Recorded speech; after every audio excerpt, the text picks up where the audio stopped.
আজকে আমি একটা খুব ইন্টারেস্টিং গল্প বলি যে আমরা জানি ইতিহাসে যদি তাকায় দেখবেন বামপন্থা সমাজতন্ত্র সব জায়গাতেই ব্যর্থ।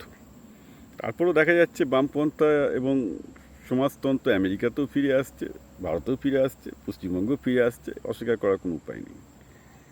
তো একটা জিনিসকে আমি খুব গভীরভাবে ভাবার চেষ্টা করছিলাম যে যে আমরা তো জানি ঐতিহাসিকভাবে বামপন্থা একটা ব্যর্থ আইডিওলজি, সব জায়গাতেই ব্যর্থ হয়েছে, কিন্তু মুশকিল হচ্ছে এটাও ঠিক যে বামপন্থা তা সত্ত্বেও বারবার করে ফিরে আসছে। মানে লোকে তার ঐতিহাসিক ব্যর্থতাগুলো দেখতে পাচ্ছে না, কিন্তু বামপন্থীরা যে আশার কথা শোনায় মানুষকে যে আমরা এটা করবো, আমরা ওইটা করবো। যেমন মামদানি একটা খুব classic example. Mamdani new York শহরে যে প্রতিশ্রুতিগুলো দিয়েছেন, বামপন্থীরা সব জায়গায় সেই প্রতিশ্রুতি দেয় এবং সব জায়গায় ব্যর্থ হয়, কারণ ওটা ইকোনমিক্যালি পসিবলই নয়।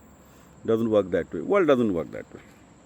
তো প্রশ্ন যেটা জাগে সেটা হচ্ছে যে এই মিথ্যে আশ্বাসে, বামপন্থীদের এই মিথ্যে আশ্বাসে লোকে কেন আশাবাদী হয়, এবং আশাবাদী শুধু হয় না, ভোটও দেয়, তাদের পেছনেও দাঁড়ায়। এটা হচ্ছে আমার বলার বক্তব্য। তো আমি বহুদিন ধরেই তো এই ব্যাপারটা নিয়ে বলতে গেলে প্রায় 20 বছর ধরে, বলতে পারেন 25 বছর ধরে ভাবছি। হঠাৎ দুদিন আগে একটা ডকুমেন্টারি, যেটা একটা সায়েন্সের ডকুমেন্টারি দেখতে গিয়ে মনে হলো যে আমি হয়তো এর উত্তরটা পেয়েছি। তাই আমি ভাবলাম আপনাদের সাথে শেয়ার করি। আপনার একমত হতেও পারে, নাও হতে পারে। সেটা হলো একটা রিসার্চ যে এখন আমাদের ব্রেন, অর্থাৎ আমাদের ব্রেনে কী আছে, নিউরনের সাথে কম্পিউটার, মানে নিউরনকে দিয়ে যে ব্রেন চিপ তৈরি করা সম্ভব, সেটার জন্য একটা স্টার্ট আপ তৈরি হয়েছে। সেই স্টার্ট আপটা, বিশ্বাস করুন, সে নিউরন আর্টিফিশিয়ালি, মানে একদম আর্টিফিশিয়ালি নিউরন তৈরি করছে। তৈরি করে সে নিউরনের সাথে ইলেকট্রোড দিয়ে অ্যাকচুয়ালি কম্পিউটার চিপ বানিয়েছে এবং তাকে দিয়ে ভিডিও গেম খেলাচ্ছে।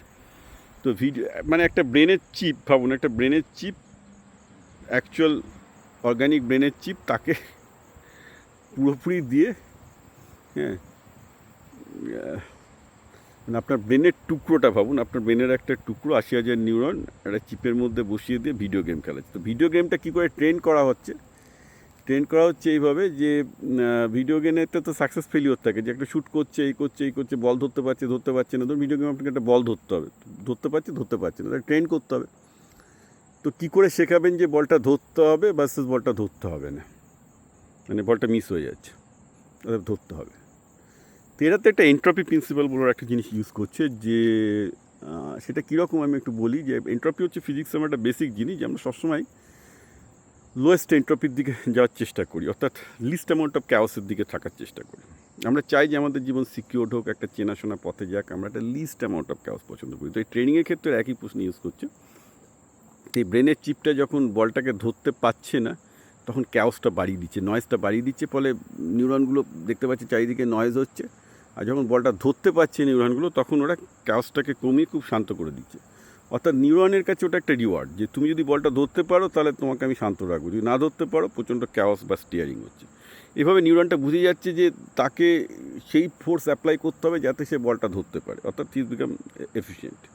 এইটার উপর ভিত্তি করে তারা কিন্তু একটা ভিডিও গেম খেলাচ্ছে পুরোপুরি, মানে এই ব্রেন চিপটাকে। তো মানুষের, কারণ কি ওরা বলছে কি, নিউরন ওইভাবেই অ্যাকচুয়ালি ট্রেন্ড হয়, যে জিনিসটা সিকিউরিটি বেশি থাকে, যেখানে একটা পরিষ্কার পথ দেখা যায়, সেখানেই নিউরন টিকে থাকতে ভালোবাসে। এর প্লাস মাইনাস দুটো দিকই আছে। So let me explain even interestingly. মানে আমি যে সব প্রশ্ন পাই, বলে দাদা আপনি এআই এত প্রবলেম বলছেন, সবই তো বুঝতে পারছি, দাদা সলিউশন বলুন। আর ভালো লাগছে না, এত এআই একটা অনিশ্চিত টাইমের মধ্যে ফেলে দিচ্ছে, আনসার্টেন ফেলে দিচ্ছে, একটা সার্টেনিটি দিন, একটা লাইফ সার্টেনিটি দিন। তো এইখানে হচ্ছে সমস্যা। ক্যাপিটালিজম, পুরোপুরি ক্যাপিটালিজমে হচ্ছে একটা ক্যাওসের ওপর দাঁড়িয়ে আছে। যত বেশি ক্যাওস, ক্যাপিটালিজমের প্রফিট তত বেশি প্রবলেম হবে, তত বেশি স্টার্ট আপ হবে, তত বেশি সলিউশন হবে, তত বেশি বিজনেস হবে, তত বেশি বাড়বে, তত বেশি ইনোভেশন হবে। Innovation comes from the chaos. অন্যদিকে বামপন্থীরা অ্যাকচুয়ালি যেটা মানুষকে করে, যে আমরা আরও লেস ক্যাওটিক সোসাইটি দেবো, যে তোমার পেনশন নিশ্চিত, চাকরি নিশ্চিত, সরকারি চাকরি দেবো, তোমাকে একটা নিশ্চিত সিকিউরড লাইফ দেবো, ঠিক আছে। এইটাতে মানুষ শুনলে কী হয়, মানুষের মধ্যে মানসিক যে অনিশ্চয়তা সেটা কমে যায়, নিউরনের অনিশ্চয়তাটা কমে যায়।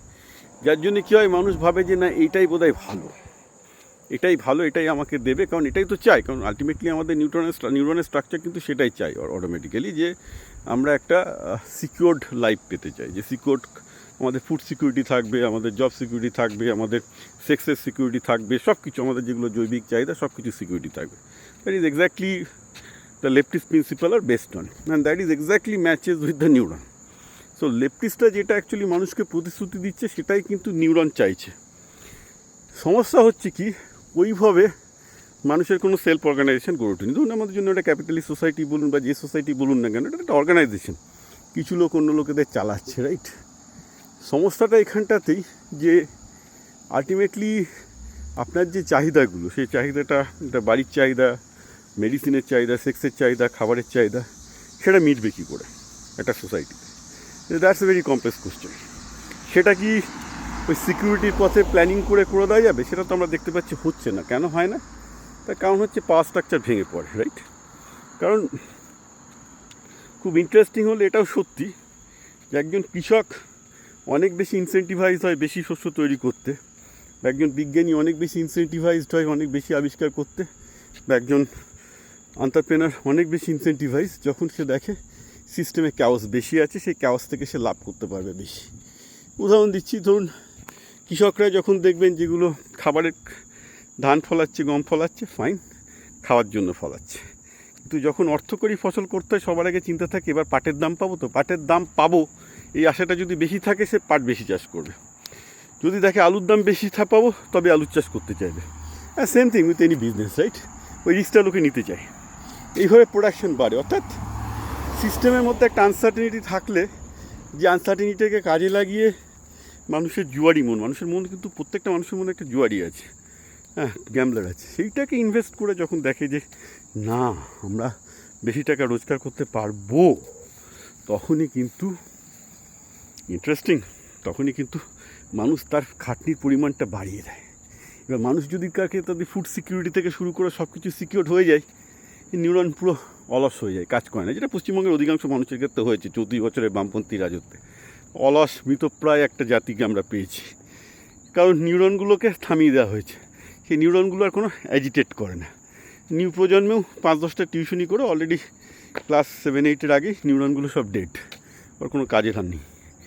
এইটা একটা খুব ইন্টারেস্টিং জিনিস যে বামপন্থার সাথে এই লো এন্ট্রপি প্রিন্সিপালটা খুব ম্যাচ করে যায়, যার জন্য লোকের বামপন্থার প্রিন্সিপালগুলো, বামপন্থার আদর্শগুলো লোকের খুব ভাল লাগে, কিন্তু তাতে প্রোডাক্টিভিটি কমে যায় সোসাইটির। আলটিমেটলি আপনি যে খাবার চাইছেন, আপনি যে সেক্স চাইছেন, আপনি যে বাসস্থান চাইছেন, চিকিৎসা চাইছেন, কাউকে তো দিতে হবে রে বাবা। সেটা অন্যরা যদি দিতে ইচ্ছুক না হয় তো আপনি পাবেন কোত্থেকে? তো অধিকাংশ সোশ্যালিস্ট সোসাইটিতে দেখা যাচ্ছে যে প্রোডাকশানের ব্যাপারটা কমে যায়, কেউ দিতে চায় না, কারণ সেই কেউই ইনসেন্টিভাইজ না দেওয়ার জন্য, ফলে ইটস অ্যাপারেন্টলি ডেড।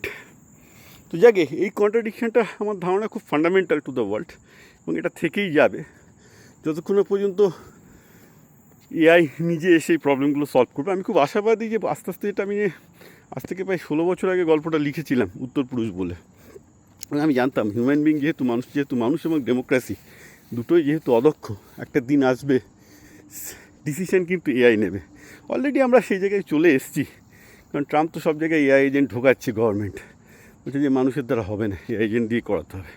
এবার সিদ্ধান্তগুলো যদি এআই এজেন্ট নিতে শুরু করে, অপটিমাইজেশন অবভিয়াসলি অনেক বেটার করবে, আর অনেক বেশি ডেটা থাকবে, এবং আমি আশাবাদী তখন এই ক্যাপিটালিজম ভার্সেস সোশ্যালিজমের দ্বন্দ্বটা থাকবে না, বিকজ সেক্ষেত্রে হয়তো একটা সিস্টেম দেওয়া সম্ভব হবে যেখানে প্রত্যেকটা মানুষের ইনসেন্টিভাইজেশন সাফিসিয়েন্ট আছে, এবং তারপরেও একটা সেফটি নেটও আছে, যেটা বামপন্থীরা দাবি করে। তো সেফটি নেটের জন্য ইউবিআইয়ের মতো কিছু স্কিম চালু থাকবে, ইউনিভার্সাল বেসিক ইনকামের মতো, আর বাকিটা কিন্তু মানুষকে নিজেকে ইনকাম করতে হবে। সেটাই আশা করা হচ্ছে যে লোকে ভাবছে যে ভবিষ্যৎ, যে একটা বামপন্থী লেয়ারের পর তারপর গণতান্ত্রিক এবং ক্যাপিটালিজম চলে।